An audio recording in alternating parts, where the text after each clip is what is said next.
mentioned. It's clear behind. Yes. I'll be talking about the Ramayana. So, did you forward the words to everyone? Yes. So I forward Many of the you may words have got a verse, on the otherwise you WhatsApp just group. recite it. The simple verse. This is a prayer to Lord Ram. So, I'll recite it and you can try to recite after me. Lokabhiramam ranarangadhiram Lokabhiramam ranarangadhiram Lokabhiramam ranarangadhiram Lokabhiramam ranarangadhiram.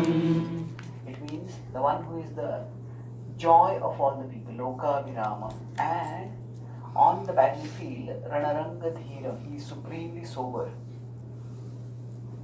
Rajivanetram Raghuvanshanatham Rajivanetram Raghuvanshanatham Rajivanetram Raghuvanshanatham Rajivanetram Raghuvanshanatham. He has lotus-like eyes and he is the lord of the Raghu dynasty. Karunyarupam Karunakarantam Karunyarupam Karunakarantam Karunyarupam Karunakarantam Karunyarupam Karunakarantam. He is the personification of mercy, and through his hand the topmost mercy is bestowed upon people. Shri Ramachandram Sharanam Prapadye Shri Ramachandram Sharanam Prapadye Shri Ramachandram Sharanam Prapadye Shri Ramachandram Sharanam Prapadye Lokabhiramam Lokabhiramam Ranarangadhiram Lokabhiramam ranarangadhiram Rajivanetram Raghuvanshanatham Rajivanetram Raghuvanshanatham Karunyarupam Karunakarantam Karunyarupam Karunakarantam Ramachandram Sharanam Prapadye Shri Ramachandram Sharanam Prapadye. Once more, last time.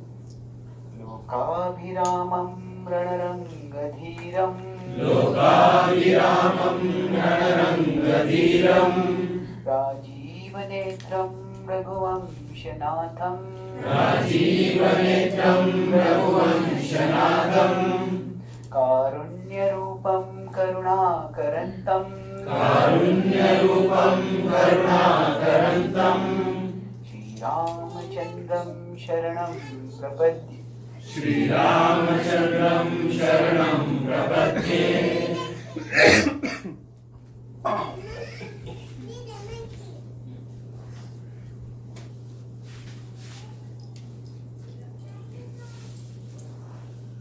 Hare Krishna. Hare Krishna.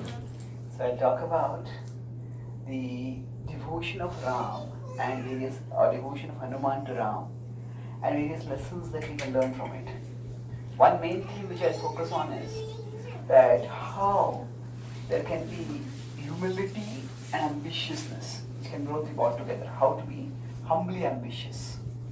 Hanuman himself is the manifestation of both Bhakti and Shakti.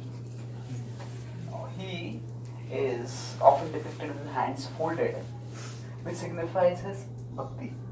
But along with that, in those folded hands, he holds a mace. And that mace he uses for doing heroic things in the Lord's service. So that is his Shakti. So we could say Bhakti corresponds with humility, and Shakti corresponds with ambition. So how to be humbly ambitious? In the practice of Bhakti, there is the aspect of devotion to the Lord and dependence on the Lord. But there is also the aspect of diligence for the service of the Lord.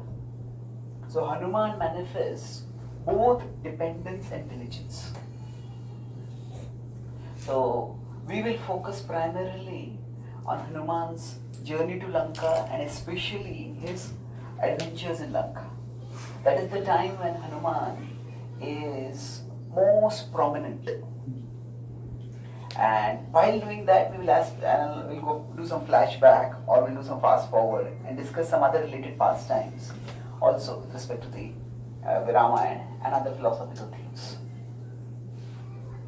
So the Ramayana has in its first 2 books, or even you could say 3 books, the Balakanda and the Ayodhya Kanda, there it is spoken primarily in the realm of humans.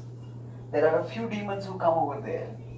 There is Ram defeats Subahu and Tataka, and Maricha also flees.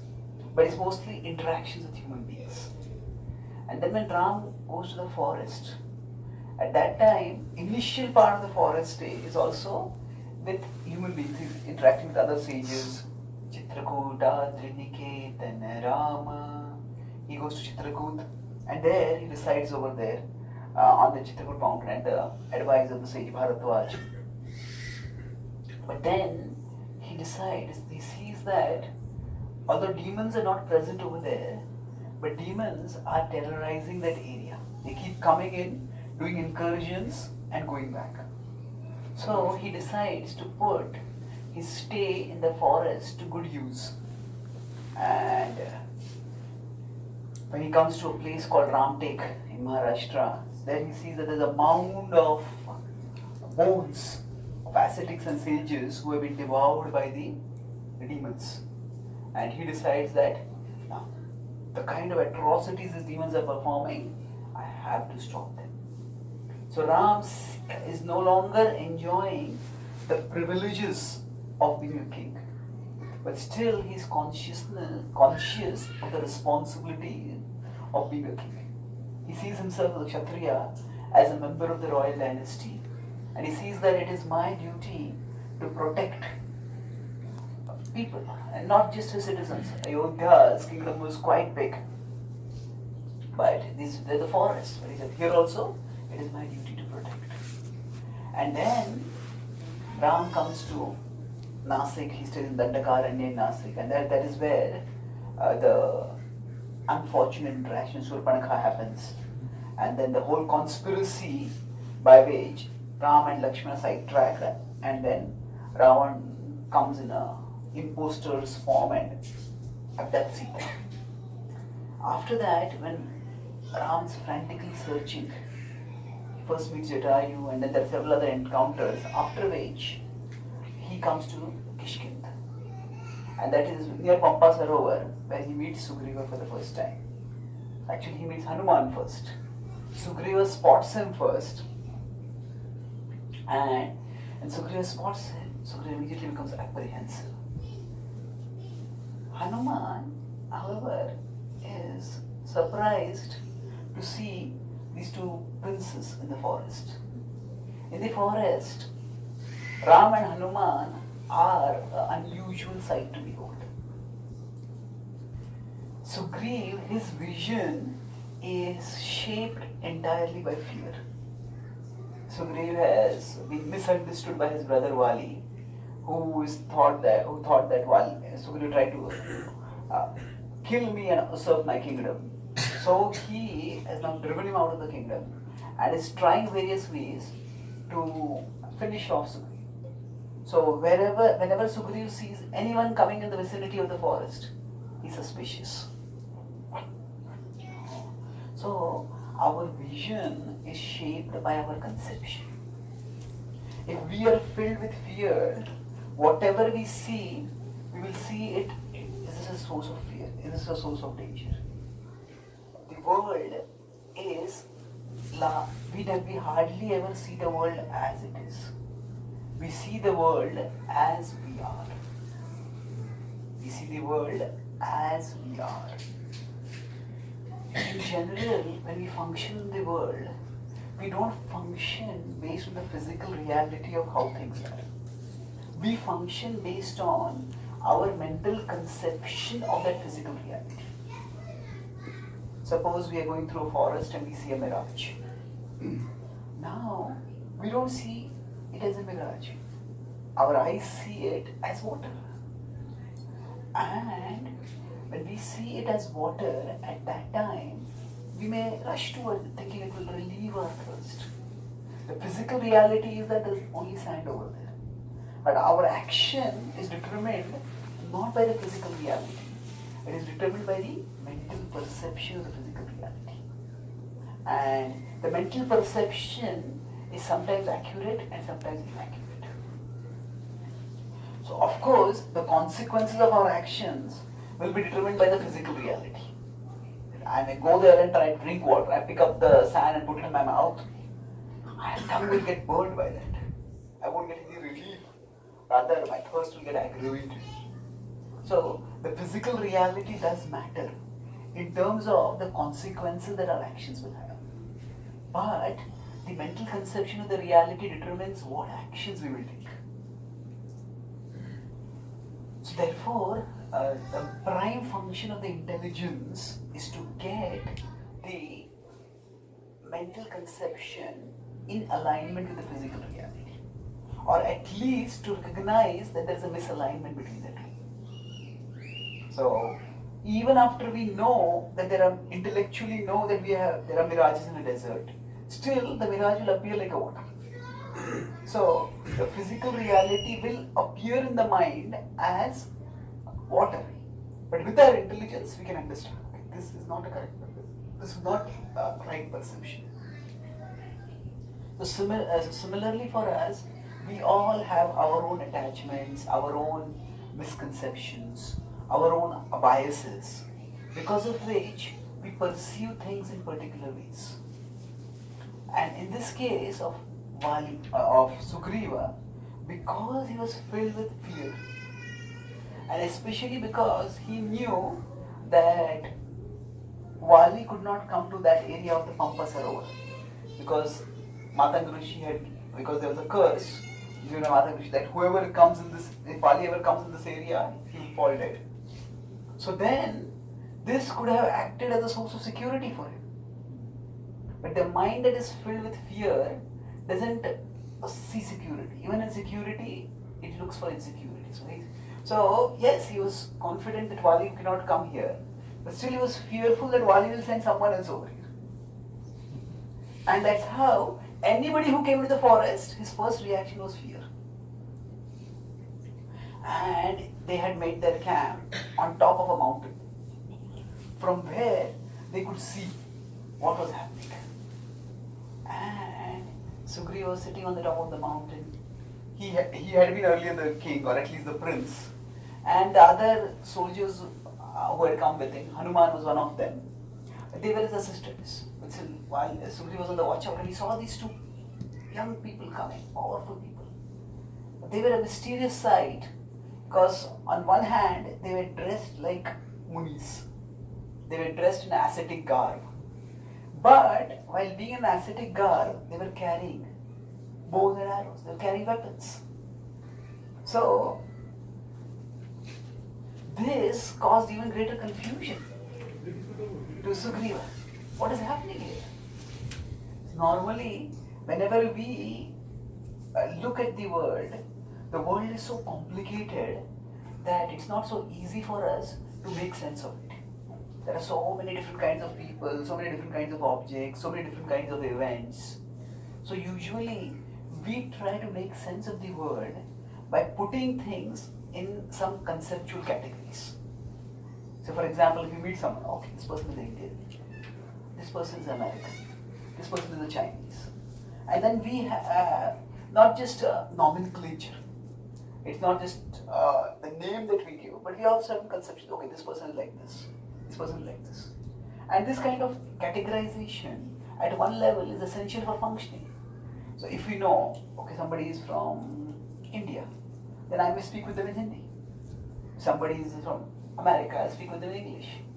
If somebody is from my own state, I will speak with them in my mother tongue. So this kind of categorization is good for us. It's good because it is required for functioning. But sometimes this kind of categorization doesn't work because people may blur categories. One time I had gone for an interfaith conference, and there was this, so I gave we are all talking about religions and different issues on earliest harmony and earliest conflict. After that, one Muslim approached me. Typical cap, long beard, and then he came to me and clearly pronounced Sanskrit. He started reciting Bhagavad Gita verses. So this would be normally, if somebody is a Muslim, we would expect them to recite Bhagavad Gita verses, and that too in clear Sanskrit. So then I talked with him. So the idea, of course, was that he wanted to convert Hindus to Muslims. So for that purpose, he has studied the Bhagavad Gita. He didn't memorize Bhagavad Gita verses. But then we became friends. So he told me after that, actually, after I started reciting the Bhagavad Gita verses, I feel very good when reciting these verses. So Krishna was acting in his life also. But the point is that we based on the categories that we put people in, we have certain expectations from them. So, okay, if we don't expect I won't expect a Muslim to speak Sanskrit verses. So similarly, when Sugriva, here, okay, there are Brahmana, there are Kshatriyas. If somebody is dressed as a Muni, as an ascetic, they should not be carrying a weapon. So, what is going on? Who are these people? So, for Sugriva, the first thing he saw was, oh, they're carrying bow and arrow. And that increases fear. And he immediately called other monkey, come, there's danger over here. When all of them came over there, then Hanuman looked and he says, oh prince, what is there to worry about? They're simply ascetics. The ascetics keep wandering in the forest, and they're also wandering. So, Hanuman, with his vision, saw simply that they were ascetics. But Sugriva's vision went on, oh, they're carrying bow and arrow. So Sugriva said, no, can't you see they're carrying bow and arrow? It's very suspicious. So Hanuman looked at them closely and said, they don't look suspicious at all to me.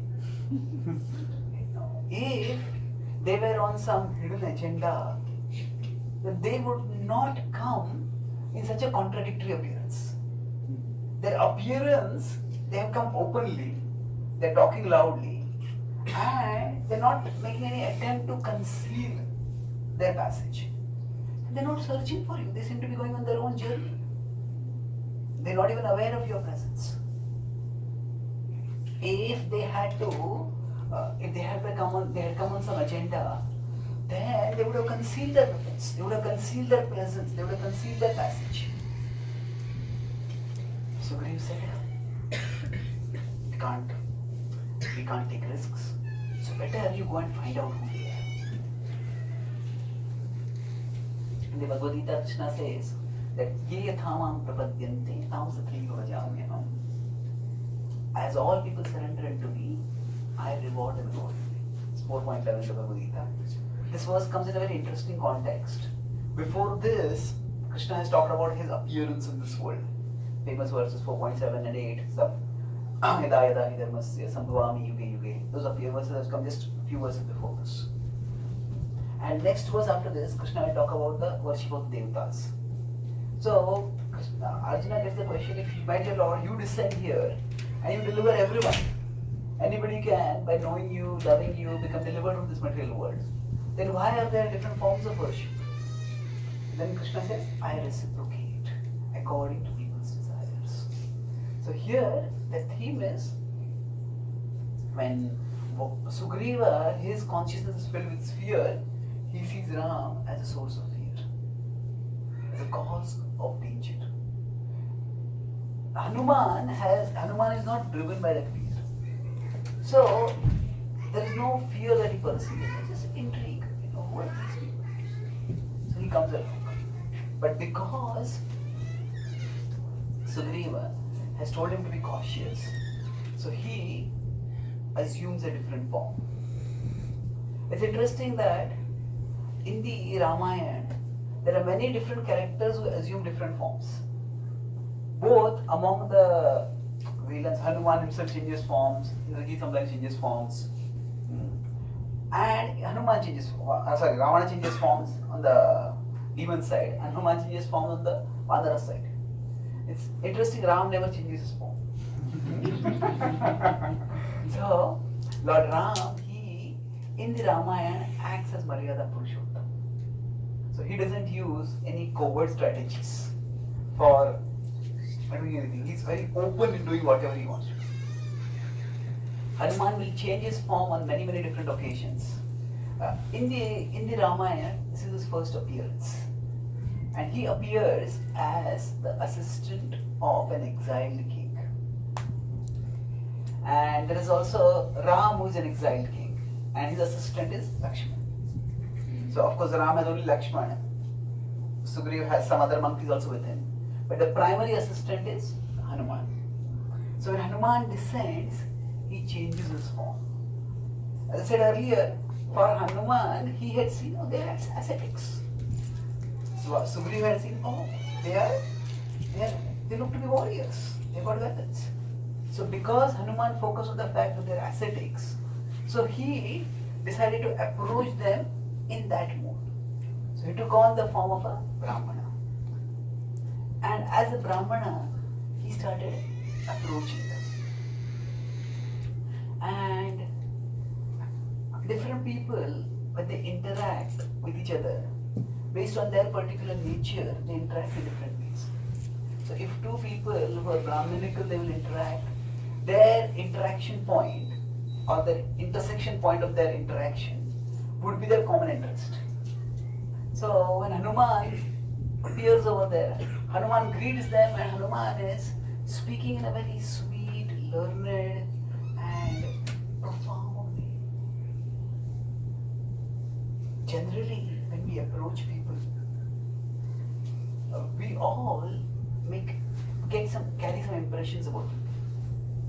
And broadly speaking, there are 4 parameters by which we derive our impressions of people. First is how they dress. Second is what they talk. Third is how they talk. And fourth is what they do. Their appearance, the content of their speech, the manner of their speech, and their profession. Broadly speaking, these are the 4 parameters by which we evaluate others. So when Ram and Lakshmana, now till now, Ali and Sugriva have not heard Ram and Lakshmana speak. They can see they're speaking something, but they've not heard them directly. On the other hand, Ram and Lakshmana have also not interacted with Hanuman till now. In the Lord's Leela, when he descends to this world, there are 2 aspects. One is that there is his Aishwarya, we could say his Ishwaratva, his divinity. And then there is his humanity. He is never an ordinary human being. He is always a supreme being. But when he descends to this world, he acts like an ordinary human being. Naralila Kaivalyam. The Vedanta Sutra says that the absolute truth performs Naralila, acts like a human being. So here, on most of the occasions, Ram does not act as if he is omniscient. He acts as if he is a human being, a powerful human being, a resourceful human being. When required, he will manifest his omnipotence. So when Hanuman approaches Ram and Lakshmana, he asks them, oh ascetics, what are you doing here in this lonely forest? He introduces himself as a Brahmana and he inquires. And just by his speech, the gentle, cultured way in which he greets and the sweet way he speaks. Generally, when some people speak, just by the way we speak, we can understand their culture, their level of education, their background. We all have our accents, we all have our vocabulary, we all have our speed and fluency of speaking. This is not necessarily to judge others, somebody less educated or more educated, but just an observation we make. So Hanuman is actually a remarkable being. He also On one side, Ram and Lakshman are blurring social categories. They are dressed like Brahmanas but carrying Kshatriya weapons. Hanuman is actually a Vanara. So he doesn't directly belong to any human category. But the categories of Brahman, Kshatriya, Vaishya, Shudra, they are also functional. Every society, for its organization, needs some kind of division. So Hanuman is in the Vanara kingdom, he's a warrior primarily. But he's not just a warrior, he's also very learned. Buddhimatam varishtam, as he's glorified. He is the best among wise people. So he has learned from a person who is actually the source of illumination for everything, the sun god. So he's learned from the sun Suryadev, and that's why he speaks in a very cultured way. So Ram, when he hears this, his mind, which is distressed because of separation from Sita, not just separation from Sita, separation is itself bad enough. When we love someone and they are far away from us, that causes great grief. But if somebody is far away from us and we don't know how they are, that is even worse. If somebody has gone far away and we can't contact them, and they're not returned back to us, they're not returning our phone call, it's great anxiety. If somebody is far away from us, we're not able to contact them, and we also know they're in danger. If somebody is in a part of America where a hurricane is hitting, they're calling them, they're not responding. That causes even greater anxiety. So for Ram, he's separated from Sita.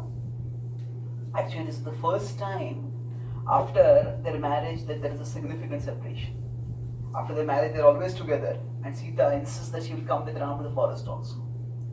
And they're separated, and not only separated, he doesn't know where she is, and he knows that she's in great danger. Because before this, he's met Jatayu. Jatayu has told that Ravana has abducted her. So, Ram is in great anxiety at that time.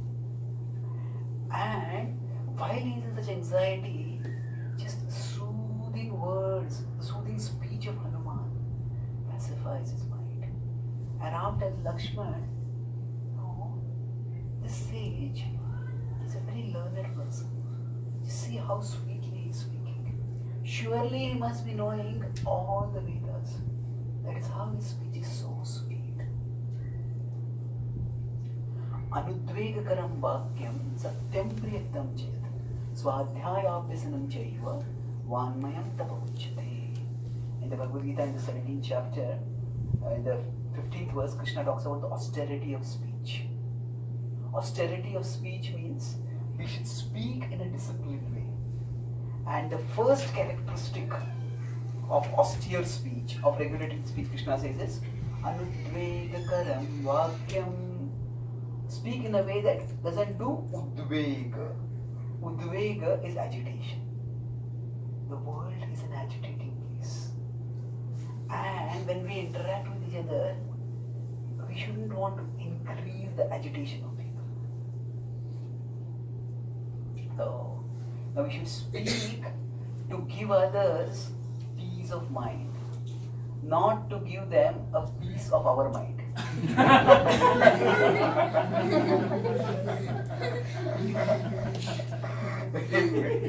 To speak to give them peace of mind. Actually, when everybody is disturbed in the world, and sometimes when we are disturbed, when we give them a piece of our mind, that takes away their peace of mind. So of course, sometimes we are disturbed and we have to share our concerns with them. But in general, if somebody can speak in a pleasing way, they are welcome everywhere. And just by their appearance, their speech, people feel pleased. Actually, Chanakya Pandit says that if a king wants to conquer the world, the first ability he needs to have is to learn to use the power of speech properly. You should learn to speak in a way that inspires others. Because a king may be heroic, But wars are won not just by the king's heroism. The wars are won by the king's ability to inspire the whole army. So the power of speech is very important. And when we can speak in ways that decreases people's agitation, then we can become agents of well-being for everyone. Of course, sometimes we may be agitated and we can't just keep it inside. We may have to express it. But we can express in a way that leads to that further understanding, or we can speak in a way that aggravates the misunderstanding, that increases the barriers. So here Rama is in distress, but just by hearing the sweet speech of Hanuman, he feels peaceful. And then Ram says to Ram says to Lakshman, please answer. The culture is that when two people are there, one is elder, one is younger, then the younger does the introductions. So when Hanuman is asking who they are, so then Lakshman introduces himself. He says, he is Dashrath Nandan Ram, he is the Prince of Ayodhya, and he is the person, he speaks the glories of Ram. And then he says, I am his servant, I am his younger brother, Lakshman. When Hanuman hears this, he is delighted. Ram and his glories are known far and wide. Ram, in his youth itself, had bested in terrible demons. Until that time, the greatest feat that he had performed, the feat that had brought him the greatest fame, was the lifting of the bow, which he had lifted to win the hand of Sita in the Swayamvar. Even powerful warriors and demons like Ravana had been unable to do that. So Ram's glory, simply as a prince, had also been widespread. But Hanuman was not just a warrior who knew about the glories of another greater warrior. Hanuman is also an eternal devotee of Ram. Therefore, in this particular situation, when he hears this is Ram, he is delighted. So, my dear Lord, I will recognize you. He offers his respects to Ram. Delighted to see you. Grateful to be in your presence. He offers his obeisances. And how is it that you, my dear Lord, I did not recognize you? Actually, Ram smiles and he says, Oh Hanuman, you concealed your form presence from me. Therefore, I conceal my presence from you. You came in a hidden form. You did not reveal who you truly were. Therefore, I